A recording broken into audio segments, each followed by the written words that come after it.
Hello everyone, आप सभी का स्वागत है हमारे डेली करंट अफेयर के कंटेंट में।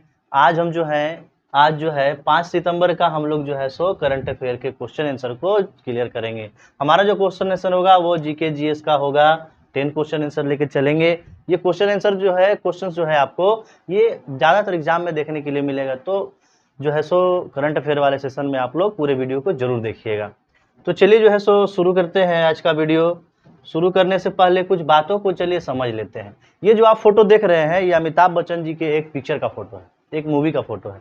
इस फोटो में आपको इस इमेज में बहुत सारे चीज समझने को मिलेगा।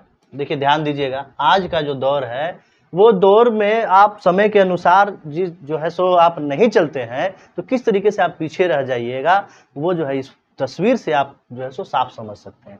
3 चीजें आपको देखने को मिलेंगी। 3 गाड़ियां देखने को मिल रही हैं। यहाँ देखिए, एक स्कूटर है, ये चेतक का स्कूटर है। ये पद्मिनी का कार है। अपने समय में बहुत फेमस ये कार हुआ करती थी। और ये तो जानते होंगे राजदूत इसका नाम होता था। ये बाइक जो होती थी उसका नाम राजदूत होता था। तो आज के समय में आप समझ सकते हैं कि इन्होंने दौर के अनुसार अपने आप को बदलाव नहीं किया।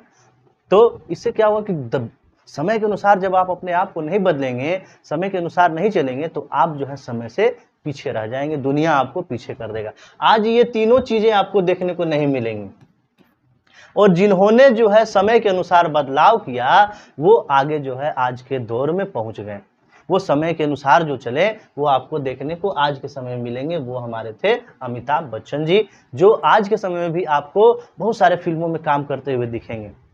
तो इससे ये समझ में आता है कि आपको जो समय मिला हुआ है उस समय में आप उस समय के महत्व को समझें और समय के अनुसार काम करें। आपका हर समय निकलता जा रहा है, ये समझना आपको बहुत जरूरी है। तो चलिए चलते हैं क्वेश्चंस की ओर। पहला जो हमारा क्वेश्चन है, हाल ही में कौन आईटीबीपी के अतिरिक्त महानिदेशक, यहाँ देखिए पूछ रहा है, अतिरिक्त महानिदेशक के रूप में चुना गया है। अतिरिक्त महानिदेशक के रूप में जिनको चुना गया है उनका क्या नाम है? जो नियुक्त किए गए हैं आईटीबीपी के अतिरिक्त एम सुरेश, मनोज मित्तल, संजीव रैना या कुलदीप सिंह। तो ये देखिए सही आंसर हमारा है संजीव रैना। इनको अभी हाल ही में इनको अतिरिक्त आईटीबीपी के अतिरिक्त महानिदेशक के रूप में चुना गया है। ठीक है, चलते हैं नेक्स्ट क्वेश्चन की ओर। नेक्स्ट क्वेश्चन है हमारा, हाल ही में कहाँ विश्व का सबसे बड़ा हीरा मिला है?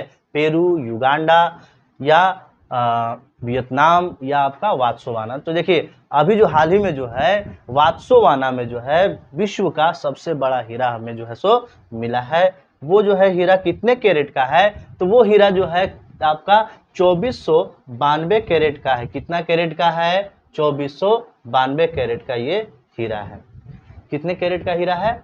2492 कैरेट। कहाँ? कनाडा की एक खनन का फर्म में बोत्सवाना के कोरवा माइन में 2492 कैरेट का हीरा खोजा गया है, जो विश्व का, यहाँ ध्यान दीजिएगा, विश्व का दूसरा सबसे बड़ा हीरा है। सेकेंड नंबर पर है ये सेकेंड नंबर पर है। इससे पहले कब खोजा गया था? 2019 में। इसी खनन फर्म में, इसी खदान में ये एक और हीरा मिला था 2019 में, जो 1758 कैरेट का हीरा था। क्लियर है? जो पहला बोत्सवाना का सबसे बड़ा हीरा था उस समय का, लेकिन उसी खदान में अभी हीरा फिर मिला, जो दूसरा सबसे बड़ा हीरा है।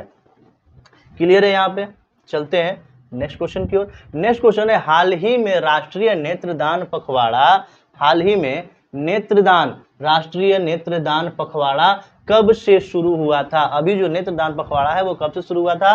25 अगस्त, 26 अगस्त, 22 अगस्त या 21 अगस्त? तो देखिए, इसका सही आंसर है हमारा 25 अगस्त। अभी नेत्रदान पखवाड़ा 25 अगस्त से शुरू किया गया था। और ये कितने चलता है, कब तक चलता है? तो ये जो पखवाड़ा है आपका, ये 25 अगस्त से लेकर ये 8 सितंबर तक चलता है। राष्ट्रीय नेत्रदान पखवाड़ा 38 वर्षों से, कितने वर्षों से चल रहा है? 38 वर्षों से। ये भी क्वेश्चन पूछा जाता है कि राष्ट्रीय नेत्रदान पखवाड़ा पिछले कितने वर्षों से वो चलाया जा रहा है। तो ये अब पिछले 38 वर्षों से इसको चलाया जा रहा है। हर साल 25 अगस्त से लेकर ये 8 सितंबर तक चलाया जाता है। ठीक है, चलते हैं आगे नेक्स्ट क्वेश्चन की ओर। नेक्स्ट क्वेश्चन है हमारा कि 2024 में 133वां इंडियन ऑयल डुरंडो कप किस टीम ने जीता? किस टीम ने जो है सो ये खिताब जीता है? कौन सा? Indian oil Durand cup. Mohun Bagan super giant club, North East United FC club ने, केरला ब्लास्टर्स एफसी क्लब ने, या बेंगलुरु एफसी क्लब ने। देखिए यहाँ पे कंफ्यूजन होता है, कितने बच्चे जो है सो बताते हैं कि बेंगलुरु एफसी क्लब या बताते हैं नॉर्थ ईस्ट यूनाइटेड क्लब। तो यहाँ जो करेक्ट आंसर है हमारा वो होगा north East United FC club ने अभी जो है हाल में जो इंडियन ऑयल डुरंडो कप जो है सो जीता है। ये फुटबॉल कप है जो इन्होंने क्या किया है? जीता है। नॉर्थ ईस्ट यूनाइटेड एफसी ने 31 अगस्त 2024 को पेनल्टी पर गत championship Mohan Bagan super joint को हराकर किसको हराया इन्होंने? तो इन्होंने जो है सो इस टीम को हराया। किसको? Mohan Bagan super joint club को जो है सो इन्होंने हराकर 133वां इंडियन ऑयल डुरंडो कप जो है सो जीता है। ठीक है, क्लियर है? यहाँ पे चलते हैं नेक्स्ट क्वेश्चन की ओर। नेक्स्ट क्वेश्चन है हमारा एशियाई कैडेट जूडो चैंपियनशिप। अभी हाल ही में जो है सो ये किया गया। एशियाई कैडेट जूडो चैंपियनशिप भारत पदक किसने जीता है? हिमांशी टोकस, रानी कुमारी, हरमनप्रीत कौर या राखी यादव ने। तो देखिए ये जो है सो कप जो है हिमांशी टोकस ने जो है सो प्राप्त किया है, जीता है। इसके बारे में कुछ और समझ लेते हैं। हिमांशी टोकस ने एशियाई कैडेट जूडो चैंपियनशिप में रजत पदक, कैसा पदक जीता है इन्होंने? कौन सा पदक जीता है? तो ये जो है सो इन्होंने रजत पदक जीता है। भारत के हिमांशी टोकस ने दक्षिण कोरिया के मुंगयोंग में, कहां पर ये हुआ था? दक्षिण कोरिया में हुआ था, मुंगयोंग में, दक्षिण कोरिया के मुंगयोंग में एशियाई कैडेट और जूनियर जूडो चैंपियनशिप में महिलाओं की 63 किलोग्राम स्पर्धा, कितने किलोग्राम के में? तो ये 63 किलोग्राम में स्पर्धा में रजत पदक इन्होंने जो है सो जीता है। ये जो है 4 दिवसीय जूडो चैंपियनशिप मुंगयोंग जिम में संपन्न हुआ है। एशियाई कैडेट चैंपियनशिप 2024 कोरिया गणराज्य में 29 अगस्त से 30 अगस्त तक ये चला है। कब से कब तक? 29 अगस्त से 30 अगस्त तक इसे आयोजित किया गया था।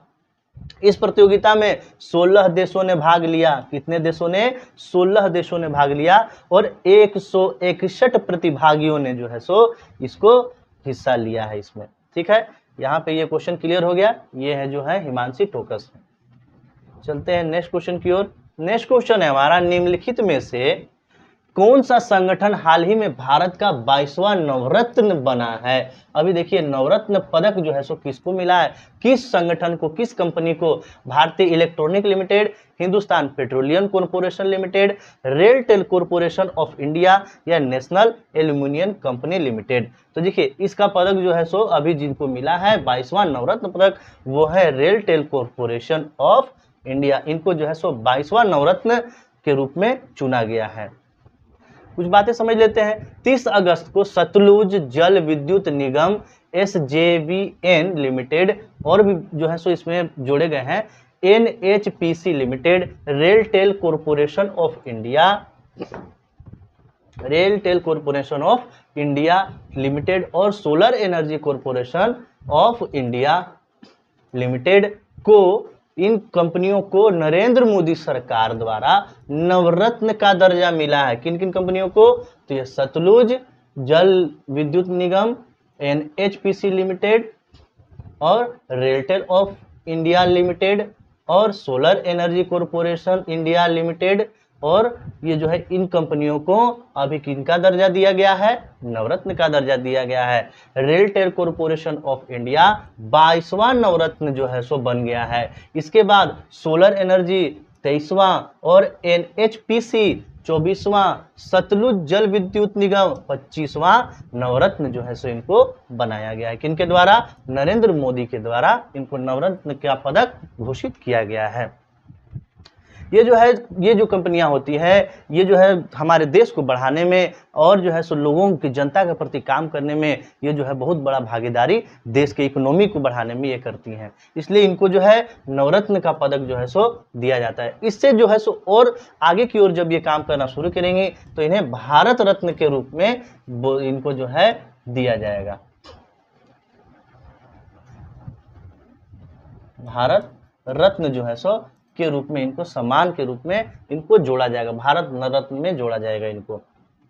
नेक्स्ट क्वेश्चन की ओर चलते हैं। नेक्स्ट क्वेश्चन है, निम्नलिखित में से किसने मुंबई ग्लोबल फिनटेक फेस्ट में अपनी पेमेंट पास की सेवा लॉन्च की है? पेमेंट पास की एक नई जो है सो सेवा लॉन्च हुई है, किसके द्वारा, कौन सी कंपनी है जिसने एक पास की सेवा लॉन्च की है?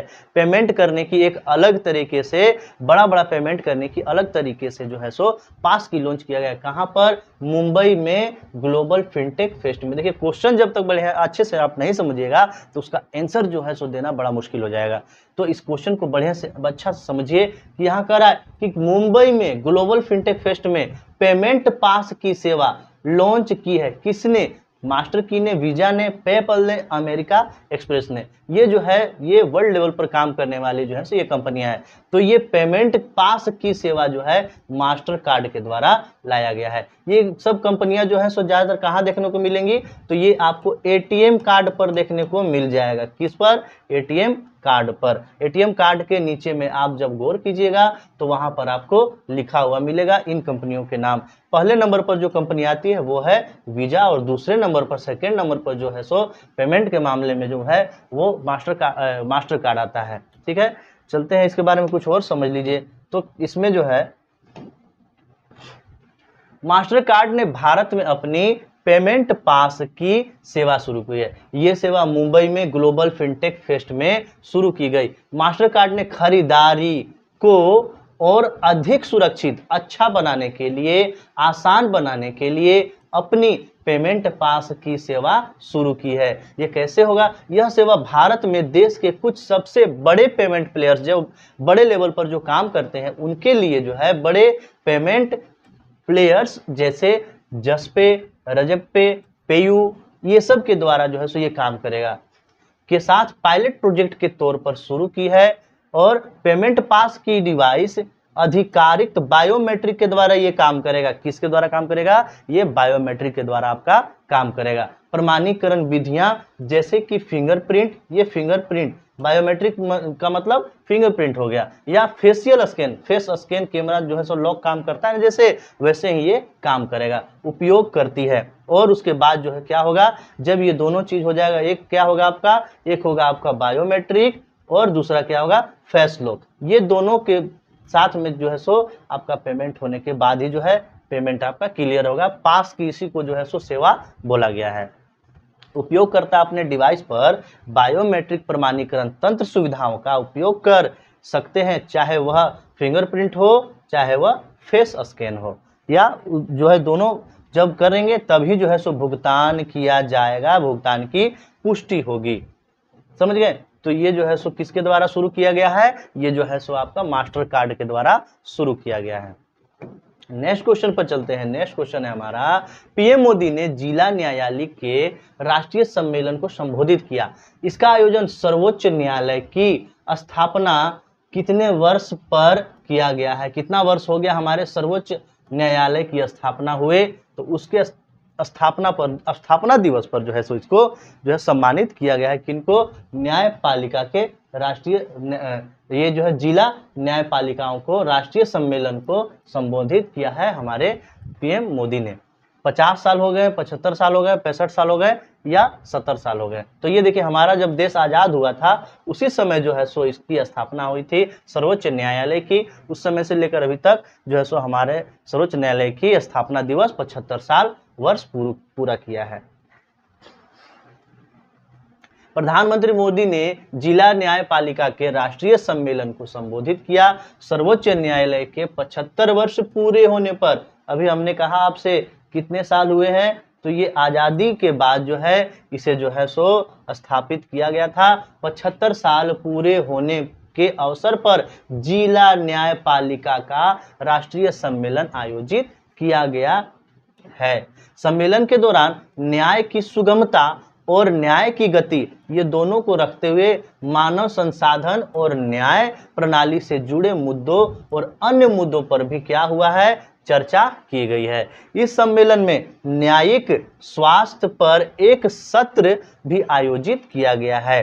प्रधानमंत्री मोदी ने कहा कि पिछले 10 वर्षों में न्यायिक बुनियाद ढांचे को बेहतर बनाने के लिए सरकार ने 800 करोड़ रुपए भी क्या किए हैं, खर्च किए हैं। जो है सो इसको और बेहतर ढंग से बनाने के लिए, अच्छा करने के लिए सरकार ने इसके ऊपर बहुत सारे कार्य भी किए हैं। तो ये क्वेश्चन हमारा क्लियर हो गया। चलते हैं नेक्स्ट क्वेश्चन पे। स्कूली शिक्षा और साक्षरता विभाग, स्कूली शिक्षा और साक्षरता विभाग, स्कूली शिक्षा और साक्षरता विभाग द्वारा राष्ट्रीय शिक्षक पुरस्कार 2024 के लिए भारत भर में स्कूलों से कितने शिक्षकों को चयन किया गया है, कितने शिक्षकों को लिया गया है, ये किसके लिए, राष्ट्रीय शिक्षा पुरस्कार के लिए, जो 2024 में होने वाला है। 30, 40, 50 या 60, तो ये 50 जो है सो शिक्षकों को चुना गया है, जो है सो जिनको क्या किया जाएगा, राष्ट्रीय शिक्षक पुरस्कार 2024 दिया जाएगा। तो चलिए कुछ और इसके बारे में समझ लेते हैं। स्कूली शिक्षा एवं साक्षरता विभाग द्वारा ये जो है राष्ट्रीय शिक्षक पुरस्कार 2024 के लिए कितने जो है सो विद्यालयों से शिक्षकों को लिया गया है, 50 शिक्षकों को विद्यालयों से लिया गया है। राष्ट्रीय शिक्षक पुरस्कार कब दिया जाएगा, ये दिया जा रहा है 5 सितंबर को दिया गया है। इनका चयन स्कूली शिक्षा एवं साक्षरता विभाग द्वारा कठोर, पारदर्शी और ऑनलाइन 3 चरणियों में चरणीय चयन प्रक्रिया द्वारा इसका किया गया है। यानी जिला से, राज्य से और राष्ट्रीय स्तर के माध्यम किया जा रहा है। चयनित जो है 50 शिक्षकों को 28 राज्यों, 3 केंद्र शासित प्रदेशों और 6 संगठनों से लिया गया है। चयनित जो है, जो चयन किए जाएंगे 50 शिक्षक, उनमें से 34 पुरुष होंगे, 16 जो है सो महिलाएं होंगी, 2 जो है सो दिव्यांग होंगे और 1 CWAC के द्वारा जो है सो इनको साथ में लिया जाएगा। यहाँ जो है सो ये क्वेश्चन यहाँ हमारा क्लियर हो गया है पूरा कॉन्सेप्ट। चलते हैं नेक्स्ट की ओर। नेक्स्ट है हमारा, और ये लास्ट है हमारा, हाल ही में भारतीय वायुसेना के उप प्रमुख का पद किसने संभाला है? Air marshal Tejinder Singh, air marshal Ashutosh Singh, air marshal Narmadeshwar Tiwari या एयर मार्शल सूरज कुमार झा। तो ये हमारा जो सही आंसर है इसका, एयर मार्शल तेजिंदर सिंह ने हाल ही में भारतीय वायुसेना के उप प्रमुख का पद जो है सो इन्होंने क्या किया है, संभाला है। यहाँ तक हमारा जो है सो क्वेश्चन ये लास्ट कर गया। अब जो है आगे के जो है सो जो भी आपको करंट अफेयर का वीडियो आएगा वो जो है आपको डेली जो है 10 बजे तक मॉर्निंग में मिल जाएगा। तो आप जो है हमारे बेल आइकन को दबा लीजिएगा, हमारे चैनल को सब्सक्राइब कर लीजिएगा, ताकि जो भी वीडियो आए वो आपको सबसे पहले मिल जाए। मिलते हैं नेक्स्ट वीडियो में, तब तक के लिए थैंक यू।